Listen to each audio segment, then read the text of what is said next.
PM Modi ने एक बार फिर विपक्ष को दिखा दिया है कि काम करना किसे कहते हैं। एक तरफ पीएम मोदी देश सेवा में लगे हुए हैं। पीएम मोदी की लीडरशिप में देश तेज गति से विकास कर रहा है, जबकि कांग्रेस के कार्यकाल में आए दिन भ्रष्टाचार को लेकर खबरें आती रहती थी। लेकिन अब आए दिन ये खबरें आती हैं कि देश ने नया कीर्तिमान रच दिया है। लेकिन फिर भी राहुल गांधी मोदी सरकार का विरोध करने में लगे हुए हैं।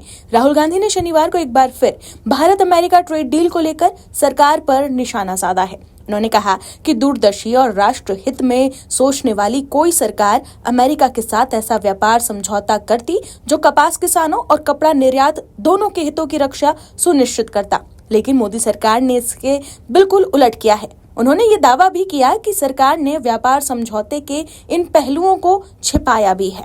राहुल गांधी ने एक वीडियो जारी कर कहा कि 18% बनाम 0% शुल्क। झूठ बोलने में माहिर प्रधानमंत्री और उनकी कैबिनेट इस बारे में भ्रम फैला रही है किस तरह से वे भारत अमेरिका व्यापार समझौते से देश के कपास उत्पादकों और वस्त्र निर्यातकों को धोखा दे रहे हैं। लेकिन पीएम मोदी ने कांग्रेस की पोल खोलकर रख दी। क्या है खबर, बताते हैं आपको इस रिपोर्ट में। दर्शकों, पीएम मोदी ने शनिवार को असम का दौरा किया, जहां राजधानी गुवाहाटी में पीएम मोदी ने एक जनसभा को संबोधित किया। इस दौरान पीएम मोदी ने बीजेपी कार्यकर्ताओं की मेहनत की सराहना की, साथ ही कांग्रेस पर हमलों की बौछार भी की। पीएम मोदी ने आरोप लगाया कि कांग्रेस के शासनकाल में राज्य को विकास के लिए तरसाया गया।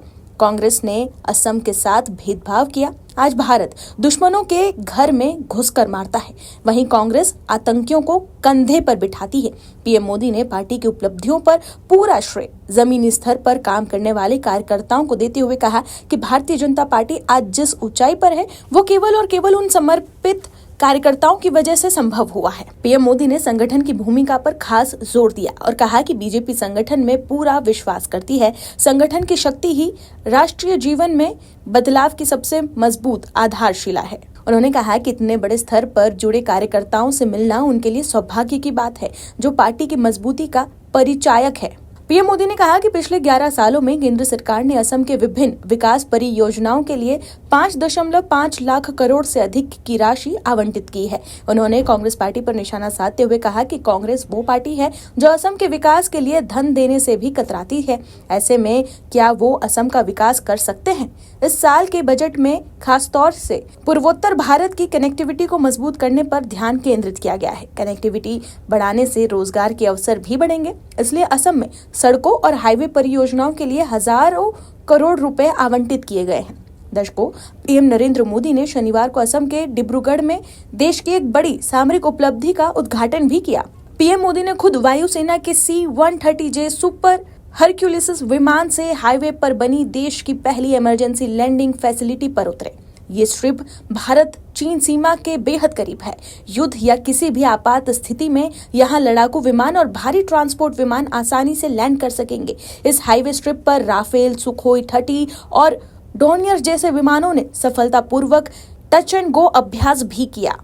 तो देखा आपने कैसे पीएम मोदी देश को विकास की पटरी पर दौड़ा रहे हैं। तो वहीं 2024 के बाद से लेकर अब तक राहुल गांधी सिर्फ और सिर्फ विरोध की राजनीति में लगे हुए हैं। वहीं केंद्रीय मंत्री पीयूष गोयल ने ट्रेड डील पर राहुल गांधी के आरोपों को पूरी तरह से झूठी कहानी करार देते हुए कहा कि भारत अमेरिका अंतरिम व्यापार समझौते में किसानों के हित को पूरी तरह से सुरक्षित किया गया है। उन्होंने आरोप लगाया कि राहुल गांधी कुछ कांग्रेस कार्यकर्ताओं के इशारे पर किसानों को गुमराह कर रहे हैं और उनका दावा बेबुनियाद है।